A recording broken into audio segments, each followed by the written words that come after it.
नमस्कार मित्रांनो, जय हिंद.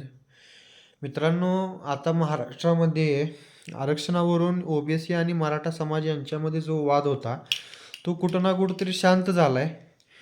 मिटलेला नाही आहे अजून, पण शांत झालेला आहे. त्याच्यामधील म्हणजे दोन्ही समाजाने जो आंदोलन केली होती, ती जरा शांत झालेली आहेत. पण आता त्याच्यानंतर आता दुसरी एक विडंबनात्मक गोष्ट अशी म्हणता येईल, की ज्यांना आरक्षण आहे त्यांच्यातच आता भांडणं सुरू व्हायला लागलेत. विडंबना अशासाठी म्हणतो मी, की मराठा समाजाला आरक्षण नाही म्हणून ते त्यासाठी तरी भांडतायत किमान. पण आता सध्या भानगड अशी झालेली आहे, की ज्यांना आरक्षण आहे, असे समाजच आता 2 समाज, ज्या दोन्ही समाजांना आरक्षण आहे, असे समाज आता भांडत आहेत. तर ह्याच्यामागे कोणाचा हात आहे, नाही हे काय मला माहीत नाही. त्याच्याबद्दल मी काही बोलणार नाही. पण विषय असा आहे, की आता मराठा आणि ओबीसी वाद कुठं ना कुठेतरी शांत झालाय. तोपर्यंत आता महार समाज आणि मातंग समाज यांच्यामध्ये आता नवीन वाद सुरू होत आहे. तो कशामुळे तर आरक्षणातील उपवर्गीकरण याच्यावरून. तर महार समाजातील काही लोकांचं म्हणणं असं आहे, की आरक्षणातील उपवर्गीकरण नाही झालं पाहिजे. तर त्याच्या विरोधात मातंग समाजातील काही लोकांचं म्हणणं असं आहे, की आरक्षणातील उपवर्गीकरण हे झालंच पाहिजे. याच्यावरून दोन्ही समाजामध्ये वाद निर्माण होत आहे. तर मला सर्व महाराष्ट्रातील समाजातील व्यक्तींना, लोकांना, माणसांना ही गोष्ट सांगायची आहे, की आपण कालपर्यंत एकमेकाच्या सुखादुःखासाठी, दुःखासाठी, सुखासाठी एकत्र येत होतो आणि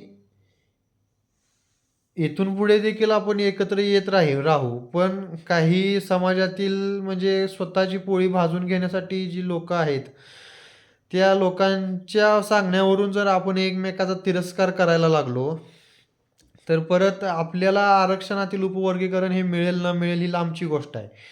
मातंग समाजाची जशी मागणी आहे तशी त्यांना ती मिळेल अथवा न मिळेल, म्हणजे त्यांना पाहिजे तसं उपवर्गीकरण होईल अथवा न होईल ही पुढची गोष्ट आहे, भविष्यातील गोष्ट आहे.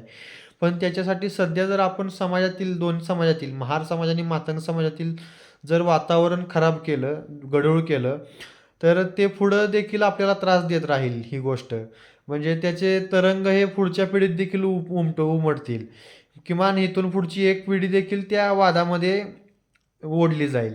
त्यामुळे आपण सर्व समाजातील, महाराष्ट्रातील सर्व समाजातील लोकांनी एक गोष्ट लक्षात ठेवली पाहिजे, की आरक्षणातील उपवर्गीकरण हे होईल अथवा न होईल. शक्यतो आणि विशेष करून महार समाज आणि मातंग समाज यांनी ही गोष्ट लक्षात घेतली पाहिजे, की आरक्षणातील उपवर्गीकरण होईल अथवा न होईल. पण त्याच्यासाठी सध्या महाराष्ट्रामध्ये असलेला महार समाज आणि मातंग समाज यांच्यामधील जो सलोखा आहे, तो बिघडवण्याचं काम दोन्ही समाजातील व्यक्तींनी केलं नाही पाहिजे. आरक्षण जितकं महत्त्वाचं आहे, तितकाच सामाजिक सलोखा देखील महत्त्वाचा आहे. त्यामुळं मला असं म्हणायचं आहे, की आरक्षण तर सध्या हे आहेच, म्हणजे महार समाजाला देखील आहे आणि मातंग समाजाला देखील आहे. पण त्याच्यासाठी आपण आता अ, आरक्षणातील उपवर्गीकरणासाठी एकमेकाची माती फोडली नाही पाहिजेत किंवा माती फोडण्यापेक्षा मी असं म्हणेन, की वाद न केला पाहिजे. आणि वादापेक्षाही मला असं वाटतं, की हे मतभेद आहेत, 2 समाजामधील मतभेद आहेत, ते मतभेद आपण केले नाही पाहिजेत. जे काही असेल ते संविधानिक मार्गाने आपल्याला मिळेल, त्यामध्ये आपण आनंद व्यक्त केला पाहिजे. एवढंच माझं म्हणणं आहे.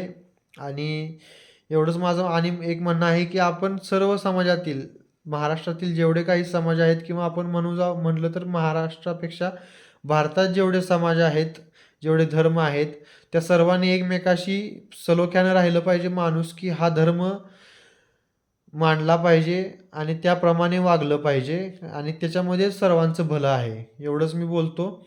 आणि जर कोण व्यक्ती स्वतःच्या स्वार्थासाठी असं करत असेल, म्हणजे 2 समाजामध्ये तेढ लावण्याचा प्रयत्न करत असेल, तर तो आपण हाणून पाडला पाहिजे. एवढंच मी म्हणतो आणि थांबतो. जय हिंद.